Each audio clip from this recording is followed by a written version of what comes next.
नमस्कार। यूके भारत के खास कार्यक्रम मेरा गांव मेरी सरकार में आपका स्वागत है।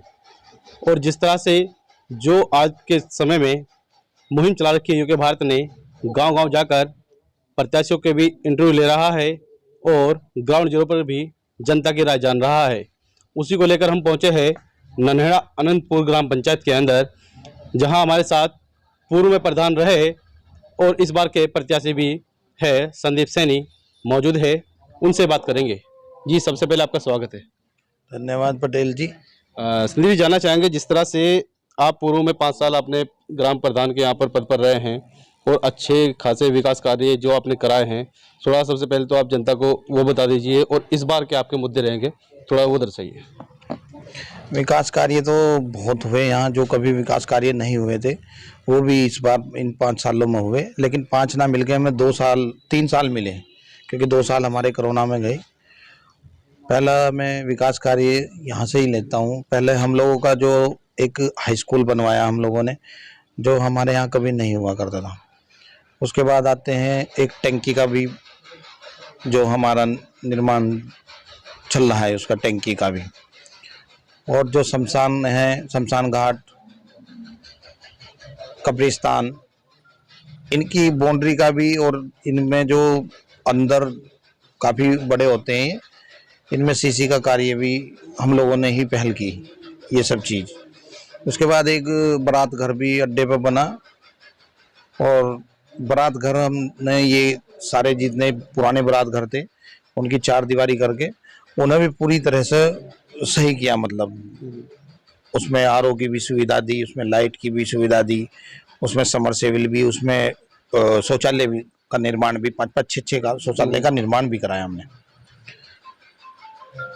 तो उसी को देखते हुए अगर देखा जाए संदीप जी, जिस तरह से आपने विकास कार्य गिनाए, साफ सफाई को लेकर या नाले नाले को लेकर, और जो आपने ये बाउंड्री वाल रात घर की जो गिनवाए हैं, क्या विकास कार्य यही रहते हैं या इसके अलावा भी जो जनता के हितों के लिए विकास कार्य होने चाहिए, वैसे भी कुछ काम कराया आपने? नहीं, बिल्कुल कराए। 500 परिवारों को शौचालय का लाभ दिलाया हम लोगों ने, और करीब 100 किसानों को पाइपलाइन का लाभ मिला है। और मूलभूत समस्याएं ऐसी क्या रह गई हैं अभी भी, और जो जिनका आप निदान करना चाहते हैं अगर इस बार भी आपको जनता मौका दे? मेन तो पानी की समस्याएं हैं, जो हमारे यहाँ जल भराव की समस्याएं हैं। तो मेन वो है, जो मेन रोड से जैसे आप आए होंगे तो एक तालाब पड़ता है, तालाब की बस मेन वही समस्या है, जल भराव की। तो अब अच्छा, इस चीज में अगर देखा जाए तो जो जिस तरह से जो राज्य सरकार की योजनाएं आती है या केंद्र सरकार की जो योजनाएं आती है, वो धरातल तक नहीं पहुंच पाती है। क्या ऐसी कोई योजनाएं आप लेकर आए हैं जिसका जनता को आज तक कोई लाभ मिला हो? ऐसी योजनाएं बहुत हैं। ऐसी एक परफॉर्मेंस हो दिया करती थी, परफॉर्मेंस ग्रांट, जो कभी नहीं आई। उसमें वो जिले में 6 या 7 गांव में ही आई है, और वो गांव पहला नन्हेड़ा अनंतपुर था जिसमें ये योजना आई। ऐसे बहुत कार्य हैं जो हम इसमें अगर देखा जाए तो जिस तरह से एक नॉर्मल सी बात अगर ले ली जाए गांव की, क्योंकि गांव की जो सरकार बनती है, एक ग्राम प्रधान उसको चलाता है और ग्राम प्रधान को अपना प्रतिनिधि जनता इसलिए चुनती है कि उनके जो छोटे छोटे जो कार्य होते हैं सरकारी, वो उनके होते रहे। तो कुछ लोगों का जो कहना है, वो कुछ लोग आज भी ऐसे हैं जिनके राशन कार्ड जो उनको मिलने चाहिए वो उनको नहीं मिले हैं, और राशन कार्ड में आज भी जो जाँच हुई है उसमें गड़बड़ी सामने आ रही है, क्योंकि जिन लोगों को उनका हक मिलना चाहिए, जो बीपीएल सूची कही जाती है, वो उनको नहीं मिल रहा है, और जो जमींदार लोग उनके पास है। तो उसका बदलाव करने के कैसे प्रयास करेंगे? बिल्कुल सही बात है ये। इसमें ऐसा कुछ है, यहाँ पे भी ऐसा है पूरी तरह से, कि जो गरीब आदमी है, हमने प्रयास किया उसका, लेकिन हमें इतना वक्त नहीं मिल पाया ना। हम लोगों को 3 साल मिले, नहीं तो हम लोग जो पात्र थे उनकी हमने सूची बनाई थी, लेकिन हमारे वक्त 3 ही साल मिला ना। तो 3 अगर साल इस बार आपको मौका मिलता है, क्या उस चीज को सही कराने का काम करेंगे? बिल्कुल बिल्कुल, जो आदमी पात्र होगा उसे ये हर योजना का लाभ मिलेगा। और जी मेरे ख्याल से 15 या 20 मकान भी हमने बनवाए।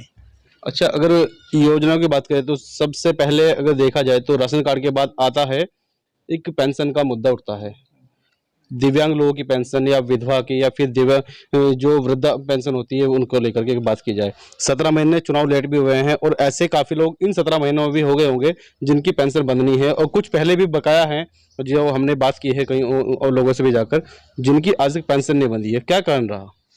उसमें कारण है, वो फार्म तो भरते हैं, लेकिन वो जो अब 18 साल का बच्चा होता है उन लोगों के यहाँ, तो उसकी वजह से उनके फार्म कैंसिल होते हैं, नहीं तो ऐसा नहीं है। और हर साल ऐसे करीब 500 से 1000 आदमी बढ़ते हैं कि जिनकी पेंशन के पात्र हो जाते हैं। जो तो पेंशन का मुद्दा तो हर ही गांव में रहेगा, तो उसे तो कोई 100% पूरा नहीं कर पाएगा, क्योंकि हर साल बढ़ रही हैं वो।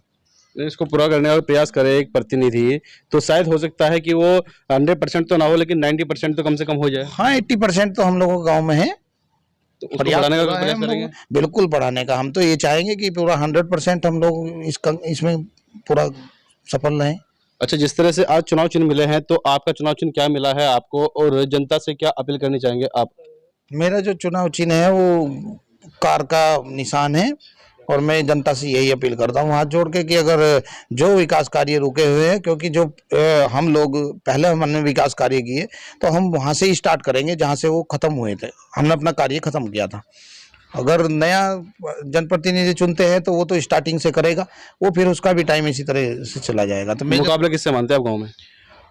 अभी तो मैं सबसे ही मुकाबला मान रहा हूँ, किसी को नहीं कह सकता ऐसे, सब कैंडिडेट सही हैं। तो अपनी जीत कहाँ तक निश्चित मानते हैं? जनता क्यों आपको पसंद करेगी इस बार? क्योंकि हमने विकास कार्य किए, जो ऐसे कार्य किए हमने जो कभी इस गांव में नहीं हुए। ऐसा क्या, मतलब कि अब मुख्य मुद्दा आपका क्या रहेगा इसमें, जो आपने गिनाया है उससे कुछ अलावा भी कुछ मुख्य मुद्दा है आपका? बिल्कुल है, अपने गांव को बिल्कुल नगर पालिका जैसी सुविधाओं से लैस करना हम लोगों का मेन वो रहेगा। और हमने प्रयास पहले भी किया, लेकिन कुछ सहयोग ना होने की वजह से थोड़ा सा हो सकता है 1.5 साल तक हम लोगों ने डोर टू डोर कूड़ा भी उठवाया, तो वो अब की बार पूरे 5 साल चलेगा। तो भाई, ये थे हमारे साथ संदीप सैनी जी जो कि इस बार भी प्रधान पद की दौड़ में है, और इनके सामने और भी अन्य चेहरे हैं।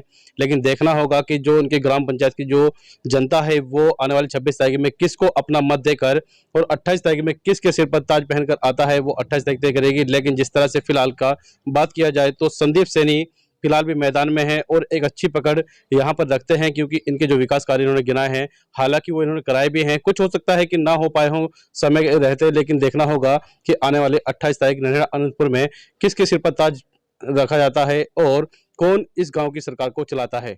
नमस्कार।